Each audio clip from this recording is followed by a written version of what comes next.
Taong 2019, dalawang kaso ng pagpaslang ang gumulat sa Florida sa Amerika. Ang nooy 35 years old na si Christine Melton ay natagpuan sa loob mismo ng kanyang bahay sa Cape Coral. Samantalang ang 43 years old na si Diane Ruiz ay natagpuan naman sa isang bakanteng lote 3 araw makalipas na matagpuan ang unang biktima. Magandang buhay at welcome po sa aking channel. Bago po natin ituloy ang kwentuhan, kung kayo po ay mahilig sa mga solve at unsolved na mga kaso na ikinuwento sa Tagalog, maaari niyo pong i-click ang subscribe at notification bell para updated kayo sa mga bagong videos na pinupost ko linggo-linggo. Si Christine Melton ay kilalang cat lover ng kanyang mga kaibigan. Masayahin at mahilig sa bata ang 35 years old na dalaga na nagmula sa Illinois. Nanirahan siya sa Colorado kasama ang matalik na kaibigan na si Stephanie bago sila nagdesisyong lumipat sa Cape Coral, Florida. Parehong nagtatrabaho bilang waitress ang magkaibigan sa iisang restaurant. October 6 ng gabi nang magdesisyon ng magkaibigan na magkita sa isang live bar sa Cape Coral.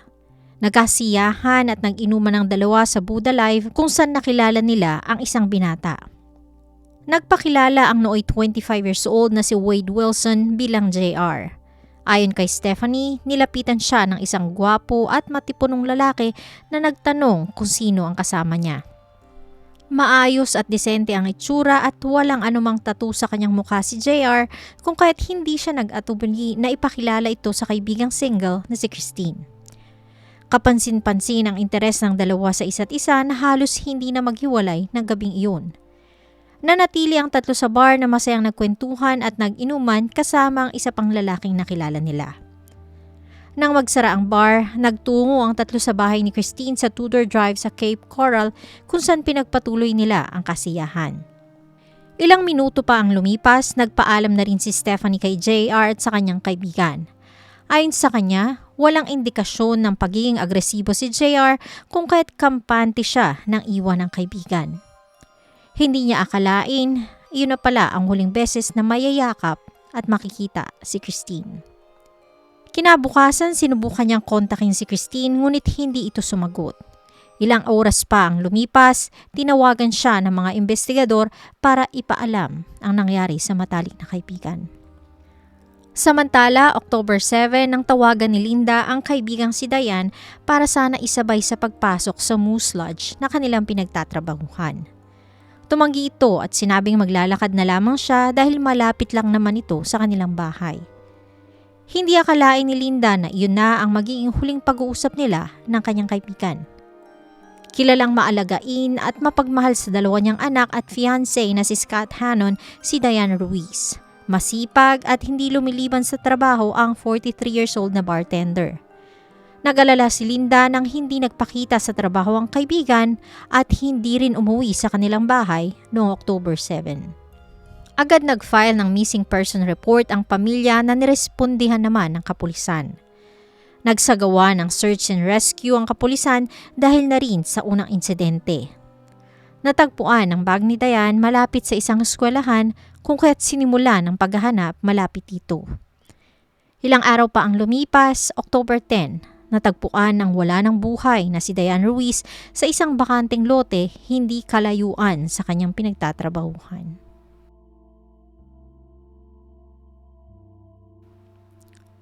Sa paunang investigasyon, pinaniniwala ang may koneksyon ng pagkawala ni Diane sa natagpuang labi ni Christine sa loob ng kanyang bahay dahil sa ilang oras lang ang pagitan ng pangyayari. Napag-alaman na pareho ang estilong ginamit ng salarin sa mga biktima kung saan nakitaan ang mga ito ng marka sa kanilang leeg. Kalunos-lunos din ang sinapit ni Diane dahil animoy ilang ulit itong inararo ng sasakyan dahil sa tinamong pinsala sa kanyang mukha at katawan. Nagbigay ng testimonya si Stephanie ukol sa huling taong nakasama ng kanyang kaibigan. Wala namang maisip na maaring sospek ang pamilya Ruiz dahil wala namang kaaway ang kanilang ina. October 8, 2019, naaresto si Wade Wilson sa tulong na rin ng kanyang biological father na si Steven Testaseca. Tuluyan ang dinitine ang sospek sa Lee County Jail at hindi pinayagang magpiyansa ng korte. Bago natin ituloy ang nangyari sa investigasyon at paglilitis, kilalanin natin ang akusadong si Wade Wilson.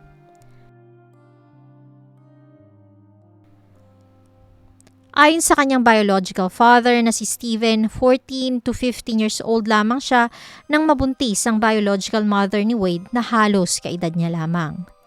Sa murang edad, hindi nila alam kung paanong palalakihin ang anak kung kaya't nagdesisyon sila na ipaampon na lamang siya. Ang mag-asawang Candy at Steven Wilson na kakilala nila mula sa simbahan ang umampon sa sanggol nang ito ipinanganak. Hindi agad nagkaroon ng koneksyon ng bata sa kanyang mga biological parents hanggang sa tumungtong siya ng 18 years old. Ayon sa mga artikulo, naging maayos naman ang pag-aaral ng binatilyo kung saan aktibo din ito sa mga sports. Nagsimula lamang siyang masangkot sa mga gulo nang siya ay nagbinata. Dito rin unti-unting nalulong sa paggamit ng bawal na gamot ang akusado. Dagdag pa ni Steven, isang beses pa lamang niyang nabisita ang anak, ngunit madalas ang kanilang pag-uusap sa telepono. Naging takbuhan siya ng kanyang anak kapag ito ay may kailangan, lalo na tungkol sa pera. Maliban dito, walang malalim na naging ugnayan ang mag-ama.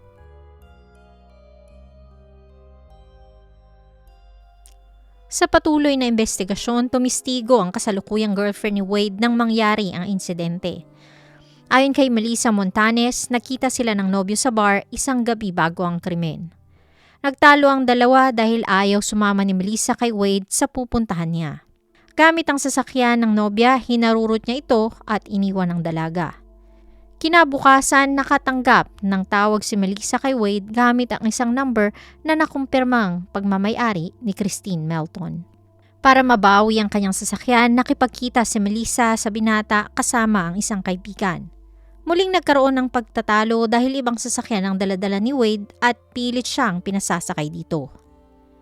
Ayon sa kapulisan, ang itim na Nissan Versa ng unang biktima ang minaneho ni Wade para makipagkita sa girlfriend. Nagkaroon ng komosyon dahil naging agresibo ang binata kay Melissa. Pinipilit niyang pasakayin sa sasakyan ng girlfriend ngunit tumanggi ito dahil na rin sa takot sa kanya. Hindi nag-atubili si Wade na hatakin ng dalaga papasok sa sasakyan ngunit hindi siya nagtagumpay dahil na rin sa pagpupumiglas nito at sa tulong ng kanyang kaibigan. Hindi na naabutan ng kapulisan si Wade nang humingi ng tulong ang mga bystanders. Nag-file ng iba't ibang kaso ng pang-aabuso si Melissa Montanes laban sa dating nobyo. Isa pa sa testigo ay ang kaibigan ni Wade na si Joshua Lukic. Ayon dito, pinuntahan siya ng akusado sa Mateo Graphics kung saan siya nagtatrabaho. Inamin niya sa kaibigan ang ginawa sa dalawang babae. Humingi siya ng tulong para makabili ng tiket dahil gusto niya daw tumakas. Nagdahilan si Josh na may kukunin lamang sa loob ngunit agad siyang tumawag sa 911 para i-report ang insidente. Hindi nadakip ang sospek dahil agad itong tumakas. Iniwan niya ang itim na sasakyan na pag-aari ni Christine Melton sa parking lot na kinumpiska naman ng investigador. Habang pinaghahanap ng kapulisan sa Wade Wilson, ilang beses nitong tinawagan ang kanyang biological father. Sa testimonya ni Steven, inamin ng anak sa kanya ang ginawa sa dalawang babae. Hindi niya agad pinaniwalaan ang sinabi ni Wade dahil ayon sa kanya, magaling itong gumawa ng kwento. Sa huling pag-uusap ng mag-ama, idinitalye ni Wade kung paano niya kinitil ang buhay ng mga biktima. Hindi pinangalanan ng akusado ang dalawa ngunit sinabi niya kay Steven na nakilala niya si Christine sa isang bar kung saan dumiretso sila sa bahay nito pagkalipas ng ilang oras. Nang makatulog ang biktima, dito niya isinagawa ang pananakal na naging dahilan ng pagkasawi nito. Una na daw niyang plinano na itapon sa ibang lugar ang labi ngunit nahirapan siyang buhatin ito kung kaya't iniwan niya na lang itong nakabalot sa loob ng kanyang bahay. Tumakas siya gamit ang ninakaw na sasakyan ni Christine kung saan nakita niya ang naglalakad na si Diane.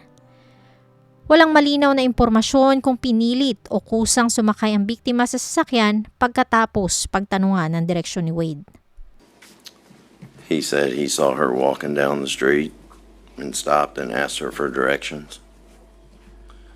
He said he got back in the car and ran her over until she looked like spaghetti. Dagdag pa niya, humingi ng tulong ang anak na ikuha siya ng Uber para makatakas.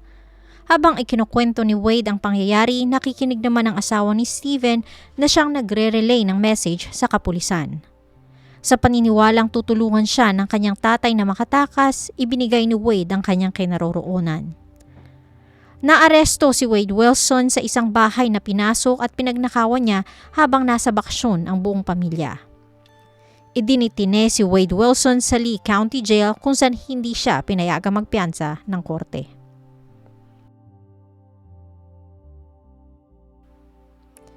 Bagamat nagkaroon ng delay sa paglilitis dahil na rin sa pandemya, tuluyan pa ding sinampahan ng kaso si Wade Wilson noong November 19. Naharap siya sa iba't ibang kaso kasama na dito ang pananakit sa kanyang girlfriend, panlolob sa isang bahay at ang pagkitil sa buhay ng dalawang babaeng kinilalang sina Diane Ruiz at Christine Melton. Lumalabas na bago pa ang insidente, ilang beses nang nakulong si Wade sa iba't ibang kaso kung saan nakakapagpiyansa siya. Under probation din ang akusado nang mangyari ang insidente. Nagplead ng not guilty si Wade Wilson kung saan itinanggi niya ang lahat ng paratang sa kanya. Ayon sa isa sa kanyang mga interview sa kulungan, buhay pa si Christine nang iniwan niya ito sa kanyang bahay. Samantalang pagkatapos daw niyang pagtanungan ng direksyon si Diane, nakiusap ito na makisabay sa sasakyan papuntang trabaho. Hindi na daw ito nagpahatid sa pinagtatrabahuhan dahil ilang minuto lang lumipas, nagpababa siya sa bus stop. October 2020, sinubukang tumakas ng akusado sa pagkakakulong kasama pa ang isang inmate. Hindi sila nagtagumpay dahil na rin sa advanced security ng kulungan. Dahil dito, nadagdagan ng kasong attempted escape at criminal mischief ang mga kasong kinakaharap ni Wade Wilson.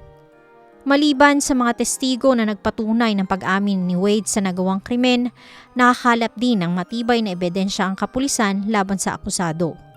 Isa na dito ay ang mga mantsa sa sasakyan ni Christine na ginamit para araruhin ang isa pang biktima. Pinagtibay din ng mga eksperto na nagsagawa ng autopsy na matindi ang pinsalang tinamo nila sa kamay ng salarin. July 2023, muling nagpalit ng abogado ang akusado na pinayagan naman ng korte. Pagkatapos ng interview para sa final na bilang ng jury, nakakuha ng 12 jurors ang korte.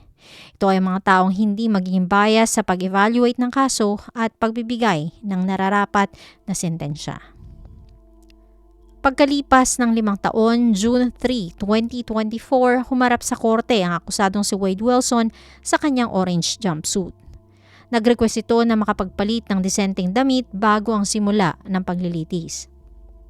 Pinayagan siya ng korte kung saan makikita na naka-suit and tie ang 30 years old na binata. Opisyal na nagsimula ang pakikinig ng mga jury sa mga testigong prenisenta ng prosecution noong June 10. Humarap ang mga ito para ikwento ang malungkot na sinapit ni Diane Ruiz at Christine Melton na ipinagyabang sa kanila ng akusado. Kasama ding nagbigay ng pahayag ang mga mahal sa buhay ng dalawang biktima na lawis pa ding nangungulila sa pagkawala nila. Walang plea deal na inoffer sa akusado dahil na rin sa tindi ng kanyang ginawa. Halos isang linggo lang ang lumipas, June 25, 2024, naglabas ang jury ng guilty verdict sa lahat ng kasong kinasasangkutan ng akusado. We, the jury, finds as follow as to the defendant in this case. Christine Melton. Diane Ruiz. The defendant is guilty of first-degree murder. Umabot lang ng halos 2 oras ang deliberasyon ng mga jury kung saan nagkaroon ng 10 out of 12 votes kay Diane Ruiz at 9 out of 12 votes naman kay Christine Melton para sa rekomendasyon na hatol na bitay kay Wade Wilson. Nakatakdang ilabas ang opisyal na sentensya ng presiding judge na si Nicholas Thompson sa July 23 ng parehong taon. Nakasalalay sa kanya kung tatanggapin ang rekomendasyon mula sa jury.